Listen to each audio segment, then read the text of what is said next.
Hello दोस्तों, चलिए फिर मैं आज आपके लिए एक नई कहानी लेकर आई हूँ।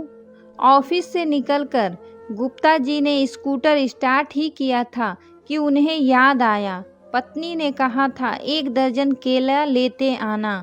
तभी उन्हें सड़क के किनारे बड़े और ताजे केले बेचते हुए एक बीमार सी दिखने वाली बुढ़िया दिख गई। वैसे तो वह फल हमेशा बाजार से ही लेते थे, पर आज उन्हें लगा कि क्यों ना बुढ़िया से ही खरीद लूं।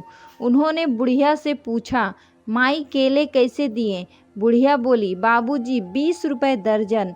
गुप्ता जी बोले, माई 15 रुपए दूंगा। बुढ़िया ने कहा, 18 रुपए दे देना, 2 पैसे मैं भी कमा लूंगी। गुप्ता जी बोले, 15 रुपए लेने हैं तो बोल मुझे। चेहरे से बुढ़िया ने ना में गर्दन हिला दी। गुप्ता जी बिना कुछ कहे चल पड़े और बाजार की तरफ आकर केले का भाव पूछा तो वह बोला, 24 रुपए दर्जन है बाबूजी, कितने दर्जन दूँ? गुप्ता जी बोले, 4 साल से फल तुमसे ही ले रहा हूँ, ठीक भाव लगाओ। तो उसने सामने लगे बोर्ड की ओर इशारा कर दिया। बोर्ड पर लिखा था, मोल भाव करने वाले माफ़ करें। गुप्ता जी को उसका यह व्यवहार बहुत बुरा लगा। उन्होंने कुछ सोचकर स्कूटर को वापस ऑफिस की ओर मोड़ दिया। सोचते सोचते वह बुढ़िया के पास पहुंच गए। बुढ़िया ने उन्हें पहचान लिया और बोली, बाबूजी केले दे दूं, पर भाव 17 रुपए से कम नहीं लगाऊंगी।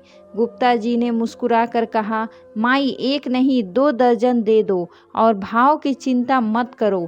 बुढ़िया का चेहरा खुशी से दमकने लगा। केले देते हुए बोली, बाबूजी मेरे पास थैली नहीं है। फिर बोली, एक टाइम था जब मेरा आदमी जिंदा था तो मेरी भी छोटी सी दुकान थी, सब्जी फल सब बिकता था उस पर। आदमी की बीमारी में दुकान चली गई, आदमी भी नहीं रहा, अब खाने के भी लाले पड़े हैं। किसी तरह पेट पाल रही हूँ, कोई औलाद भी नहीं है जिसकी और मदद के लिए देखूँ। इतना कहते कहते बुढ़िया रुआसी हो गई और उसकी आंखों में आंसू आ गए। गुप्ता जी ने 50 रुपए का नोट बुढ़िया को दिया तो वह बोली, बाबूजी मेरे पास छुट्टे नहीं हैं। गुप्ता जी बोले, माई चिंता मत करो, रख लो। अब मैं तुमसे ही फल खरीदूंगा और कल मैं तुम्हें 500 रुपए दूंगा। धीरे धीरे चुका देना और परसों से बेचने के लिए मंडी से दूसरे फल भी ले आना। बुढ़िया कुछ कह पाती उससे पहले ही गुप्ता जी घर की ओर रवाना हो गए। घर पहुंचकर उन्होंने पत्नी से कहा, ना जाने क्यों हम हमेशा मुश्किल से पेट पालने वाले धड़ी लगाकर सामान बेचने वालों से मोल भाव करते हैं, किंतु बड़ी दुकानों पर मुंह मांगे पैसे दे आते हैं। शायद हमारी मानसिकता ही बिगड़ गई है। गुणवत्ता के स्थान पर हम चकाचौंध पर अधिक ध्यान देने लगे हैं।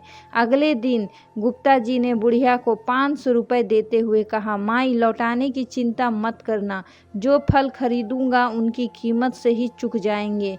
जब गुप्ता जी ने ऑफिस में यह किस्सा बताया तो सबने बुढ़िया से ही फल खरीदना आरंभ कर दिया। 3 महीने बाद ऑफिस के लोगों ने स्टाफ क्लब की ओर से बुढ़िया को एक हाथ थैला भेंट कर दिया।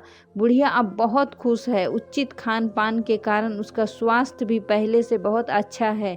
हर दिन गुप्ता जी और ऑफिस के दूसरे लोगों को दुआ देते नहीं थकती।